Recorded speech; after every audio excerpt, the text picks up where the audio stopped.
यदि आप संतुष्ट हो गए तो आप अडानी अंबानी से सुखी हैं, और संतुष्टि नहीं है तो सोने की लंका में चले जाइए, सुख नहीं मिलेगा, क्योंकि संतोष ही सबसे बड़ा सुख है।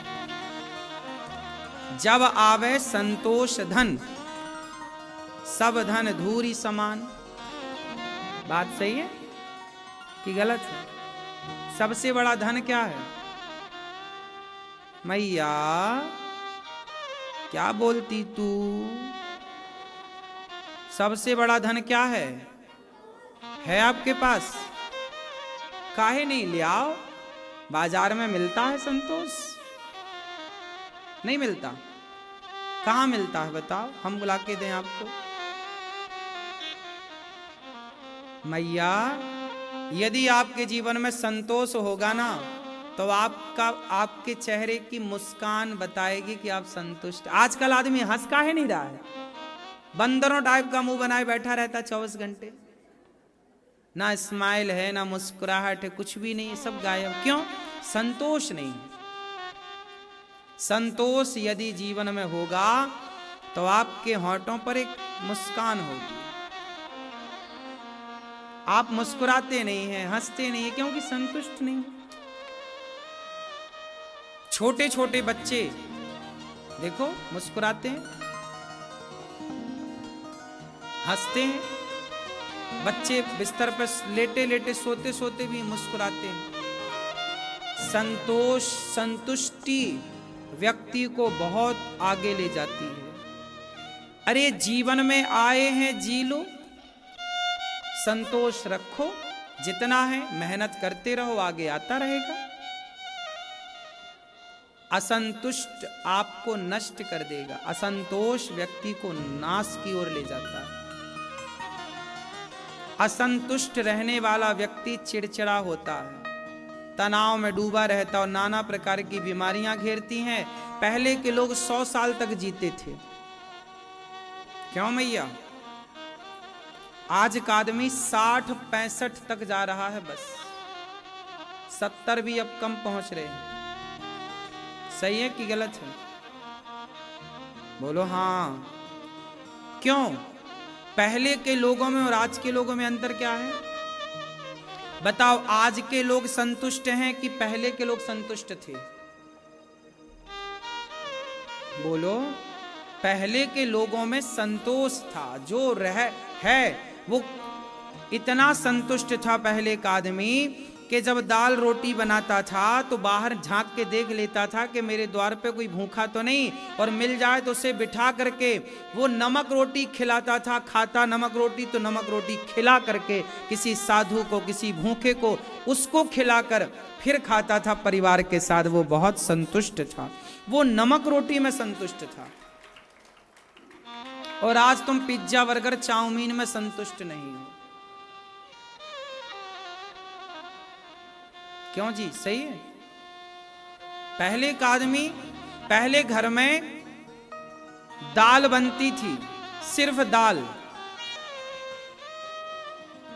जिस दिन सब्जी बनती थी तो दाल नहीं बनती थी, दाल बनती थी तो सब्जी नहीं बनती थी। ये दौर हमने देखा है, आप लोगों ने पता नहीं, भगवान ने संपन्नता दी होगी तो आपने नहीं देखा होगा, पर पुराना टाइम जाके देखिए। तुम्हारे बाप दादे सब्जी भी खाते थे तो हफ्ते में एक बार सब्जी आती थी। बाजार लगती थी गांव के आसपास, लोग बाजार में 7 दिन का एक बार में राशन ले आते थे। आलू की सब्जी खाते थे, सिर्फ आलू, झोल, पानी और दाल। कभी बन गई दाल, कभी बन गई साग, बाकी अचार और चटनी। सबके घर में सिलबट्टा, टमाटर महंगा है तो टमाटर नहीं आता था, जो मिल जाए उससे लोग अपना अचार, पहले लोग अचार सबके घर में होता था। पेट भर लोग पहले अचार रोटी ही खाते थे। बाल भोग नाश्ते में बासी रोटी और अचार। कल की रोटी जो मिल गई बासी, अचार रोटी चुपड़ के, सरसों का तेल चुपड़ लिया, उसमें नमक धुरक लिया, खा लिया। हाँ या ना? हमने रोटियां कैसी खाई हैं पता? सरसों का तेल चुपड़ के। उसमें जरा नमक धुरक के और उसको बढ़िया बना के रोटी सरसों के तेल में, ये नाश्ता था पहले का। क्यों? आज तो देखो आप कितना बढ़िया बढ़िया 2-2 3-3 सब्जी खा रहे हो रोज, लेकिन फिर भी आप परेशान हैं, असंतुष्ट हैं। और पहले के लोग नमक रोटी खाते थे। मुझे खूब याद है, मैं सरसों का तेल चुपड़ता रोटी में, रोटी लेता और ढेला वाला नमक, रोटी खाता और ढेला वाला नमक चबाता मस्त। मुझे याद है, मैंने ये सब कुछ देखा है, खाया पिया है, सारे दिन हमने देखे। लेकिन पहले व्यक्ति संतुष्ट था, आज के लोगों की तरह ना परेशान नहीं था पहले का आदमी। और पहले का व्यक्ति संतुष्ट था, इसलिए ईमानदार था। पहले सारे लोग, लगभग लोग ईमानदार होते थे, नहीं होते थे। आज ईमानदार लोग मिलने बंद हो गए, हर जगह बेईमानी भरी है। आजकल भाई अपने भाई से बेईमानी कर रहा है, औरों की तो छोड़ो, आजकल बेटा अपने माँ बाप के साथ बेईमानी कर दे रहा है। हाँ या ना? अब बताइए, गौरी गोपाल आश्रम में 290 माताएं हैं। बेटा अपनी मां को छोड़ के चला जाता है, बेटियां अपनी मां को लेके आती हैं। अब बताओ, ये बेटी और ये बेटा बेईमान है कि नहीं?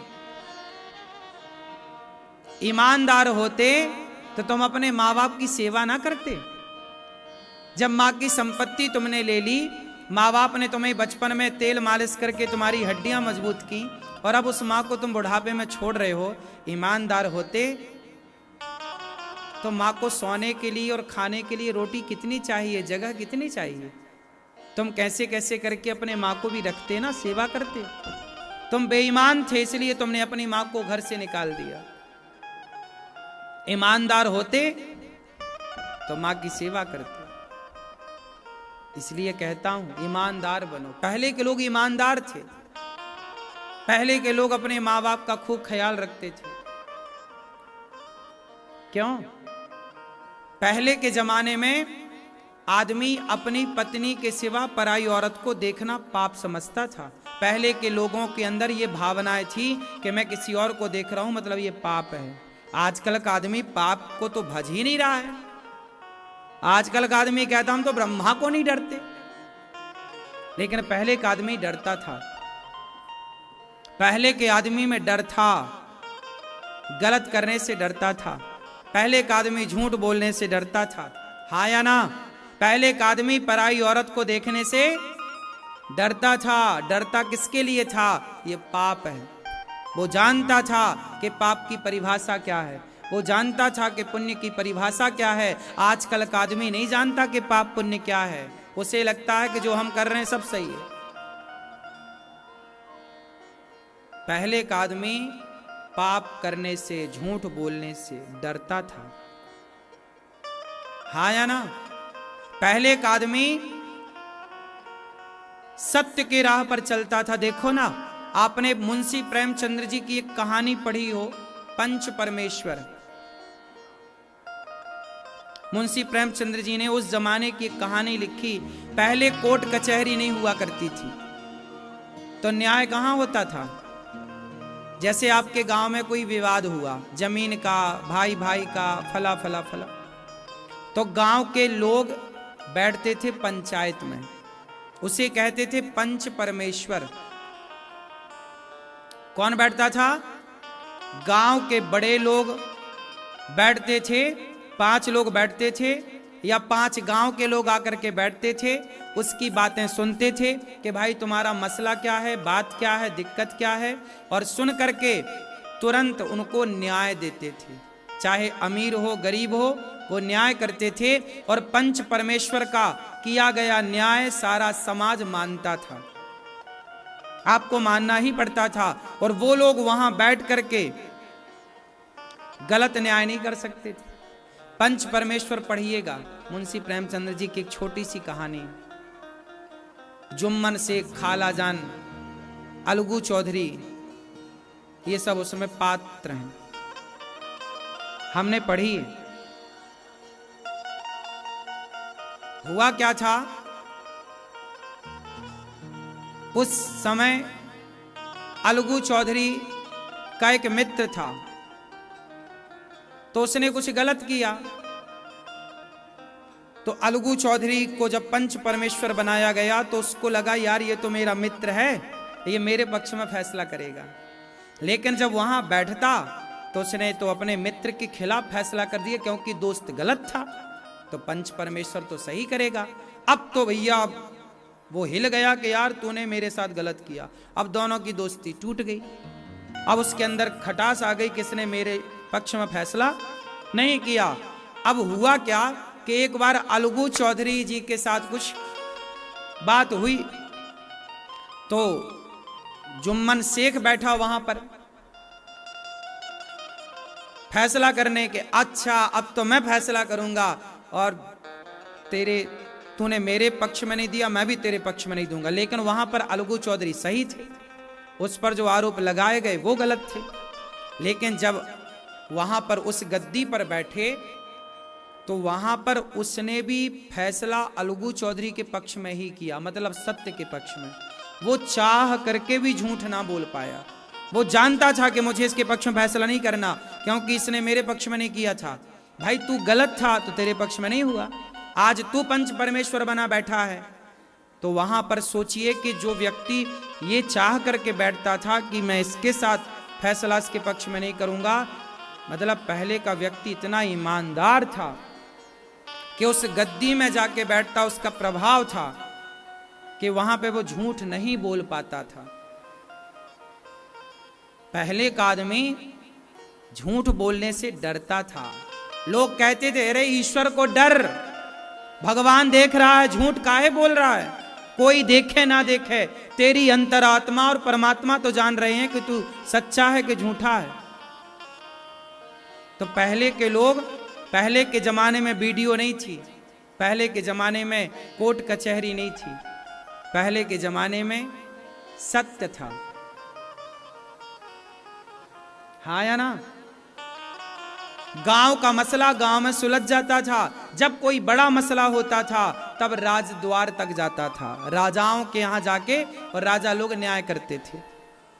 न्याय सभा लगती थी राजाओं की। पहले राजा क्या करता था, बातें सुनता था लोगों की, भाई तुम्हारा क्या है। पहले तो अपने स्तर पर सुलझा लेते थे, कोई बड़ा फैसला, बड़ी बात नहीं सुलझी पंच परमेश्वर से तो वो राजा तक जाता था, और राजा फिर चुटकियों में उनके बढ़िया पढ़े लिखे योग्य मंत्री हुआ करते थे। जैसे आपने सुना होगा कि बीरबल जैसे मंत्री थे, बीरबल जैसे लोग तुरंत चुटकियों में सही फैसला सुना दिया करते थे। उस जमाने का लोग, उस जमाने के व्यक्ति ईमानदार थे ना, तो ईमानदारी से पता लगाते। और न्याय कैसा था, चोरी करी तुमने, न्याय सिद्ध हो गया तुमने चोरी की, उसके तुरंत हाथ काट दिए जाते थे। राजा दंड देता था, जाओ इसके हाथ काट दो, चोरी की है। तो समाज में चोरी कोई नहीं करता, अरे चोरी करी तो हाथ काट गए। आज के जमाने में रोज मोबाइल चोरी हो रहे हैं, चैन चोरी हो रही है, एक आध दो के सरकार हाथ कटवा दे, चोरी बंद हो जाएगी। हमारा कानून सही नहीं है, सिस्टम सही नहीं है, व्यवस्थाएं सही नहीं है। बलात्कार करने वाला 10-10 साल लग जाता है उसे फांसी तक पहुंचाने में। अरे जब बलात्कार किया है, सिद्ध हो गया है, तो अब सीधा फांसी दो ना चौराहे पर। और फांसी कहां लगाती है सरकार, कोर्ट कचहरी, कमरे के भीतर, कोई ना दे। अरे जब गलती की है, उसने बलात्कार किया है, चौराहे पे खड़ा करके फांसी दो, सारा संसार देखे, टीवी पे लाइव चले, ताकि दुनिया डरे कि भाई हम करेंगे तो हमारे साथ भी ऐसा होगा। खोले चौराहे पर फांसी देना चाहिए, क्यों जी? तब ना आप क्राइम रुकेगा, तब ना पाप रुकेगा। अब जंगल में मोर नाचा किसने देखा? अब तुमने बलात्कार किया और कमरे में फांसी दी भी कि नहीं दी, कौन देखने वाला है? कि केवल कह दिया उम्र कैद में छोड़ दिया। चौराहे पर दो, चोरी करने वाले, मोबाइल चुराने वाले लोगों के हाथ काट दो। देखो आजकल चैन चोरी हो जाती है, चलते आपका मोबाइल चोरी हो जाता है, क्या क्या नहीं हो रहा है। सीधा इनके दंडित करो, हाथ काट के जंगल में छोड़ दो इन लोगों को, जहां शेर वेर रहते हैं, शेर का पेट भरेगा मस्त। और क्या जनसंख्या, इन हाथ कटे लोगों को फिर खवाए कौन? मूर्खों को। ये भार और बढ़ जाएगा। जंगल में छोड़ो, शेर खा के अपना पेट भरेगा।